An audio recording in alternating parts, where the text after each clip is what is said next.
Welcome back to the channel, guys. My name is John. I'm going to be a pro FC coach. If you've never been here before, this is where we break the game down step-by-step gameplay analysis, and I give you guys the guide and tools that you need to improve the real way, like actual ideas, actual concepts, the mentality, tricks, tips, stuff that you don't necessarily see that take way too long.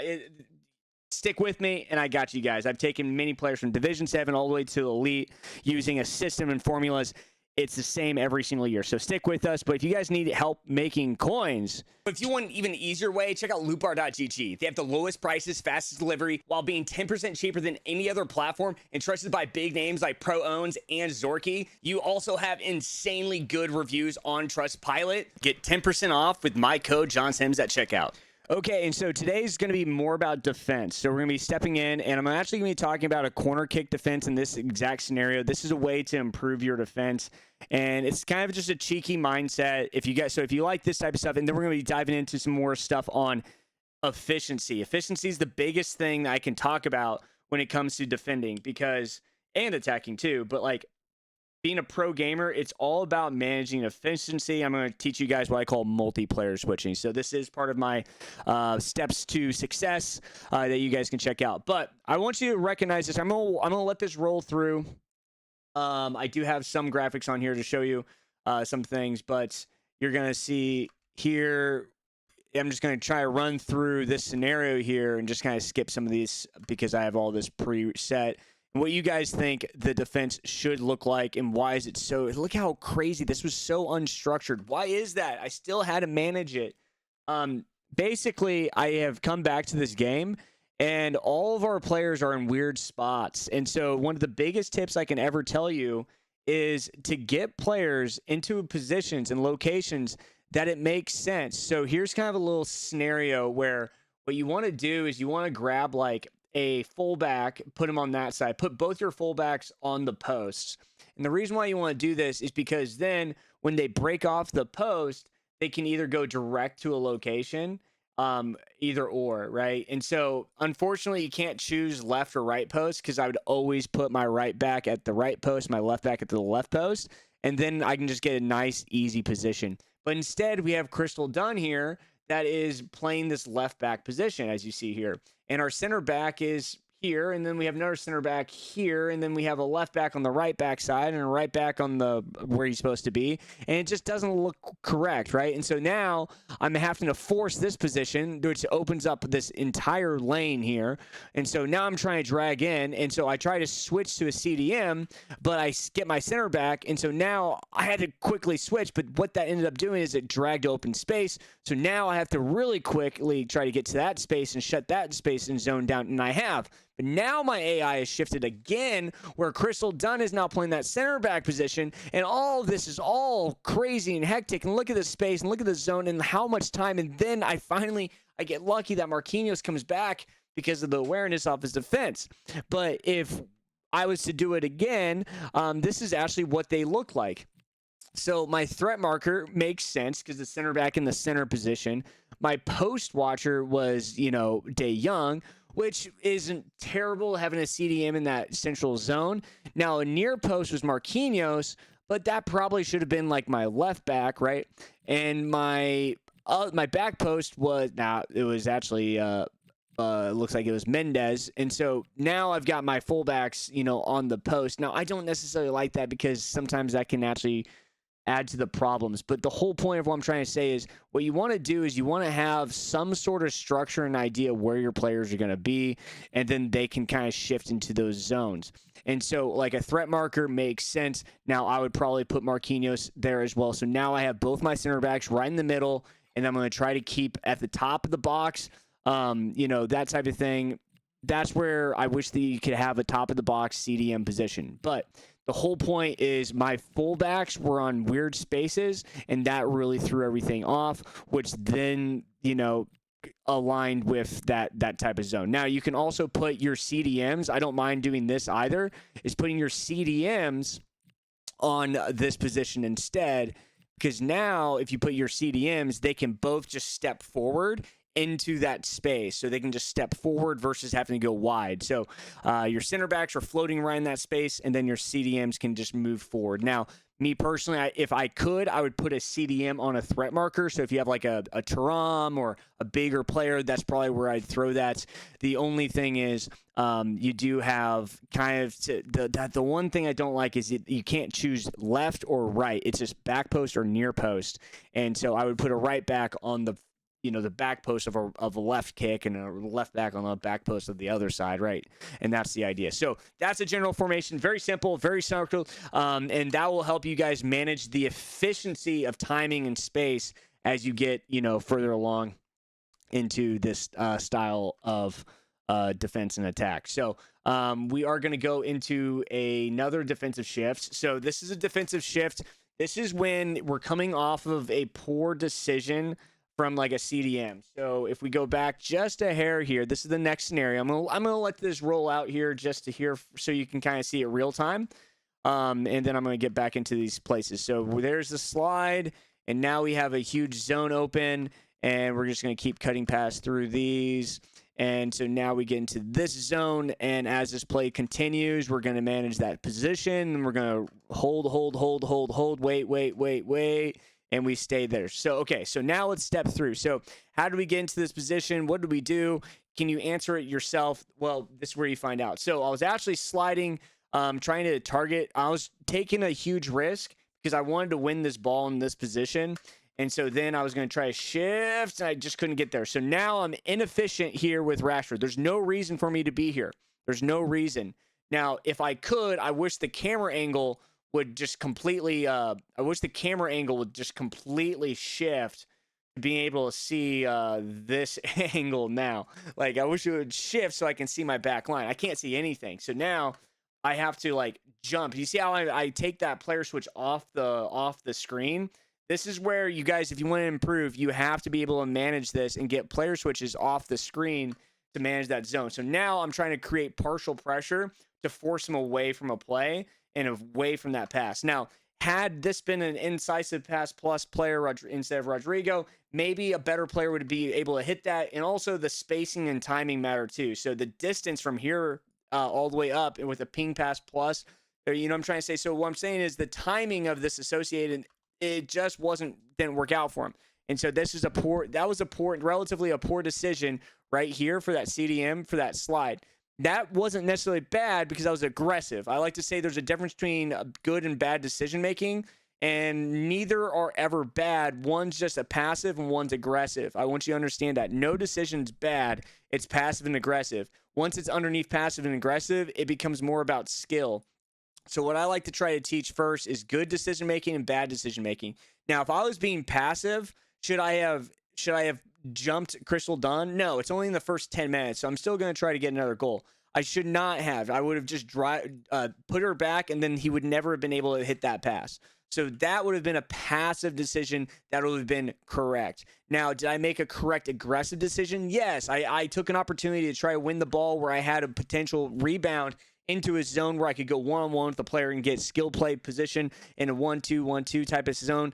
That's also a good decision. So I want you to understand I was making an aggressive decision, not a bad decision. But aggressive decisions can be exposed. And there's a huge difference between making a bad and a good.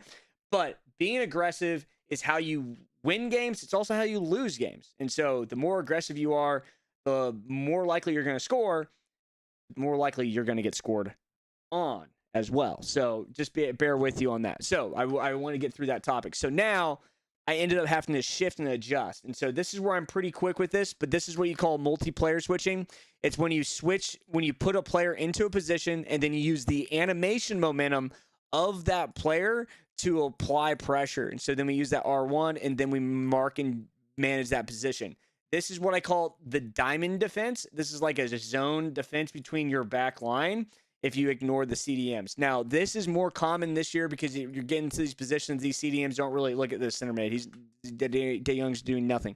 And so now what we want to do is kind of shift, and we want to shift the focus away from the center, right? And so that's why I'm managing that, and then that's what I did is I created this little tiny pyramid here to avoid that position. So now for him to get there, he has to go that way. Now, if he passes it, that's a tough one. I'm going to win that ball. So he plays it wide.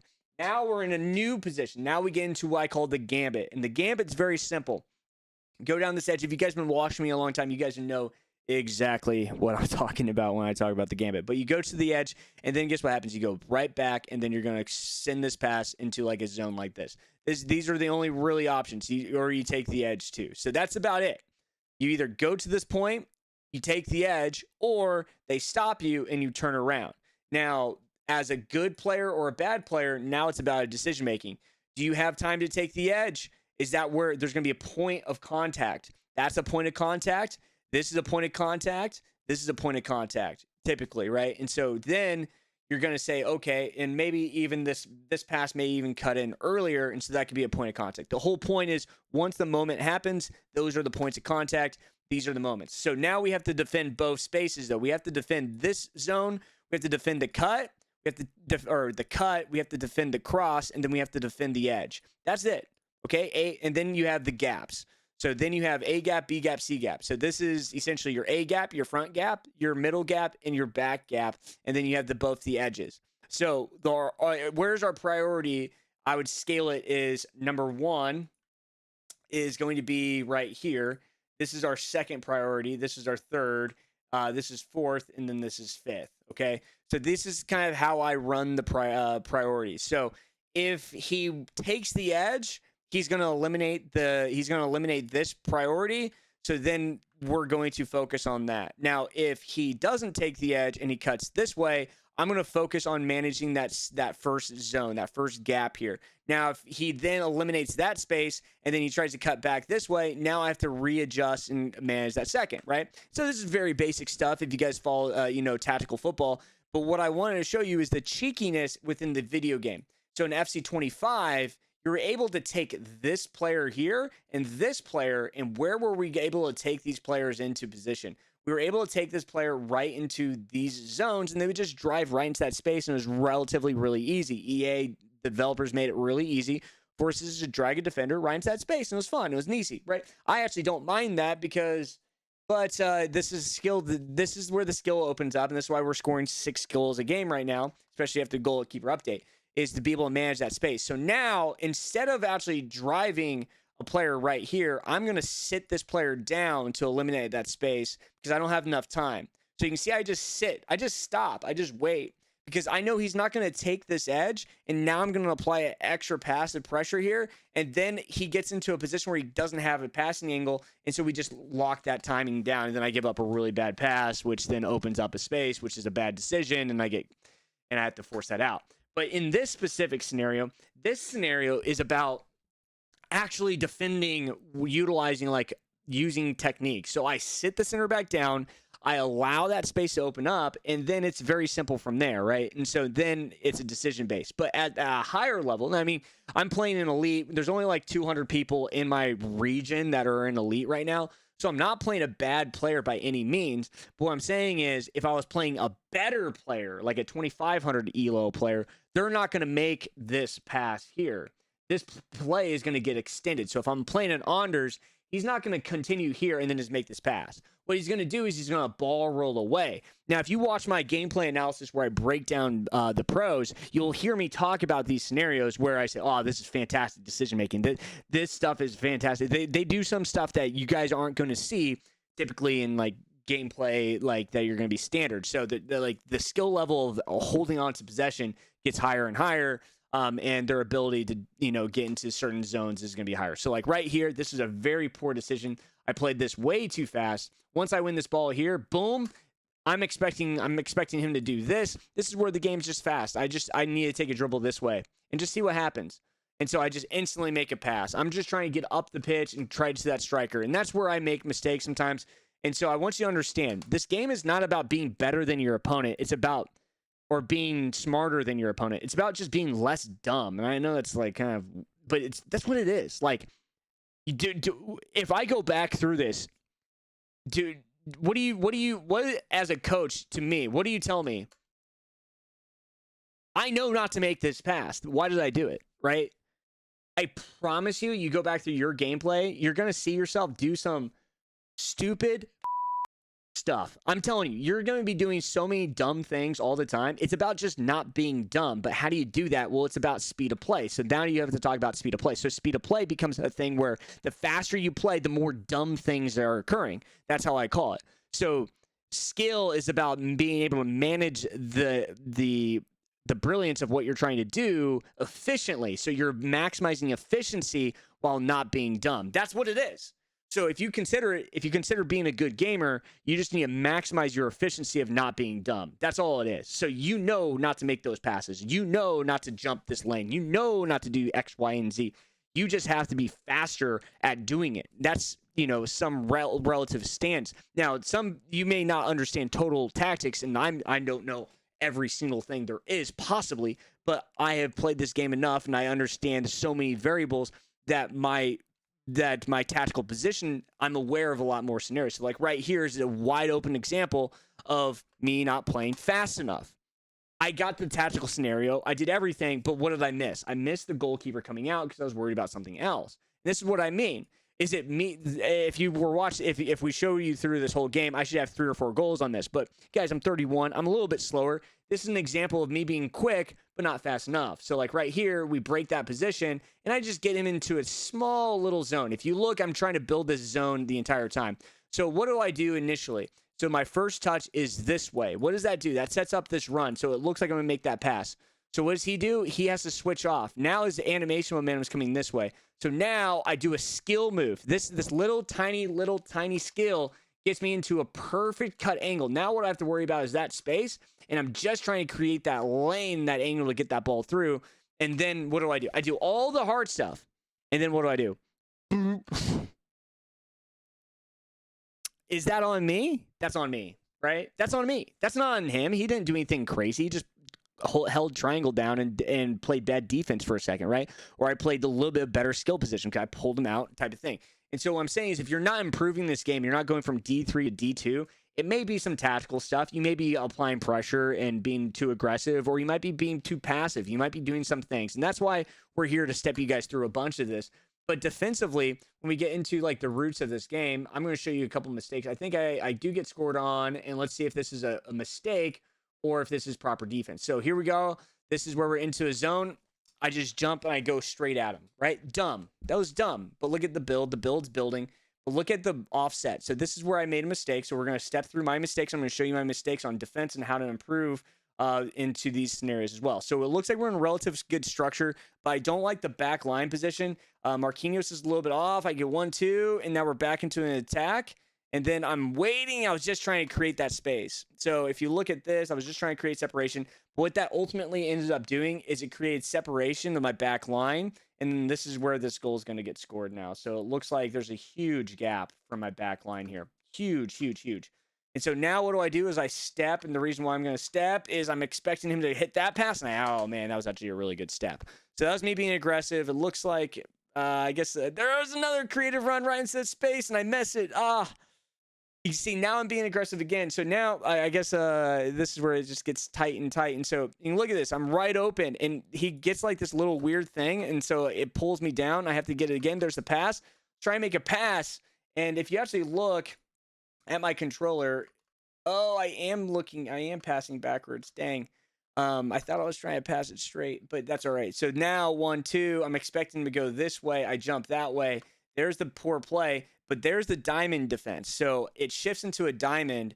So I do have central pressure. So now we're shifting him in one way. So now I'm going to try to mark that position. So now I'm trying to play this one-on-one because I was broken and I stepped through perfectly. That was good defense. That was good defense. That was actually really good defense. I haven't seen this prior. So that's good defense. But now we're in a defensive rebound position. Now my AI is going to be shifted. So now I have to recover. AI is a little bit off. We're in like a corner kick, and we still end up winning. That's actually really good defense. I thought I was going to get scored on there. We did manage it very, very well. And so let's step through this because this is extremely high-level defense here. So this is the shift and diamond. And the whole point of the shift and diamond is really to get this player into a position trailing behind.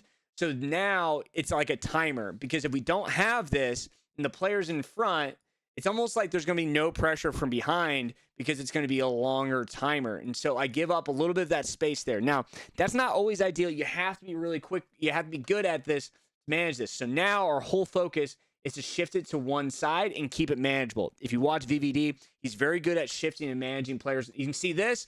This is why I step away from the player. So you see me step away. It seems, wow, that's so weird. Why would I step away? The whole point is because I want him to be one-on-one with me, and that's why I'm marking this lane and marking this lane. And so now I know that this center back is going to manage and come into the center, and so now I'm just going to keep him on my outside the entire time. You see I'm stepping, and look at my shift. I'm not letting him come back on the interior, and then that is the second he steps, I know he's going to be there. Boom, we step, and that's where the critical point is. That is almost as perfect defense as you possibly can get on a defensive shift break formation with a very talented player. And that's a Marquinhos versus Mbappe. That's a 92 Mbappe versus a Marquinhos. So, I mean, I would say that's as good as defense as you're going to see in shift, and then a force into a structure all the way up to striker. And so now and then I probably do something really dumb, like get a rebound and then make a pass. So I do an offside trap, trying to open it up. And he gets into a weird space, and then he gets a rebound off the back heel. And it is what it is. But I did make a mistake, so let's go through it. That wasn't like if you watch my replay where I broke down Ander's game, which, by the way, go watch that after this video because you'll pick up on a lot of things that I talk about. I talk about some cool little stuff that you're going to see from this. But right here, I'm sitting in the offside trap, and you see how it threw off his gameplay just a little bit. Ooh, that was weird. And then back into heel, weird. And he just shoots, and then he just gets a little lucky, right? And so the fullback, I was actually taking a risk at a pass here. Where is it?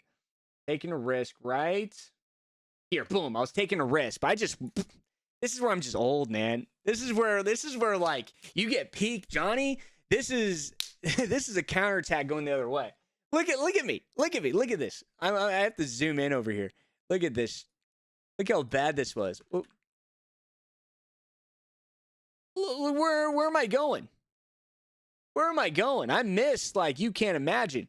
But if that was the other way around, right? If that was then I have, look at this build. Now boom, I get to pull this player in, and I get to send all that attack. I miss, right? I miss, and then so I have to recover. And so part of this game is like balancing both. And so he gets a little lucky on this pass because I was marking it. I'm not 100% sure I just bought this Alexandro card. So, yeah. So you can see the timing is just weird. And then back heel, he gets a little lucky, but he's still broke. I guess it's a 91. But anyways, so the whole point there is that defensive structure. Let me see if I think I do get scored on again, and then I lose focus. So I might lose focus in one of these scenarios. Okay, so let's see here how this plays out. So there's the creative run. There's the backline jumping. I'm trying to play inside. He goes over the top, which is it's really hard to get that to become efficient. We're managing both positions, and oh my gosh. We had it too. These are goals. These are tough goals against me, man. These are tough goals. That's over the top. Now, not a lot of players player lock and then go over the top. That's extremely rare. But see this? I'm jumping. And what I'm doing is I'm really just trying to make that pass happen. So boom, he goes over the top. I'm cutting back. I'm defending the interior. And then boom, I'm expecting that to step right into space. And then I just didn't get now I was behind on the player switch. So I never actually switched on it. And so right here, I needed to switch. And I just thought that was going to jump and take that tackle. But that's where Marquinhos and Mbappe, Mbappe wins that space. So I didn't play it terribly. What ended up happening is I took a risk here. This is the risky jump. I didn't have the player switch into fast enough to manage. And then I was a little heavy right here.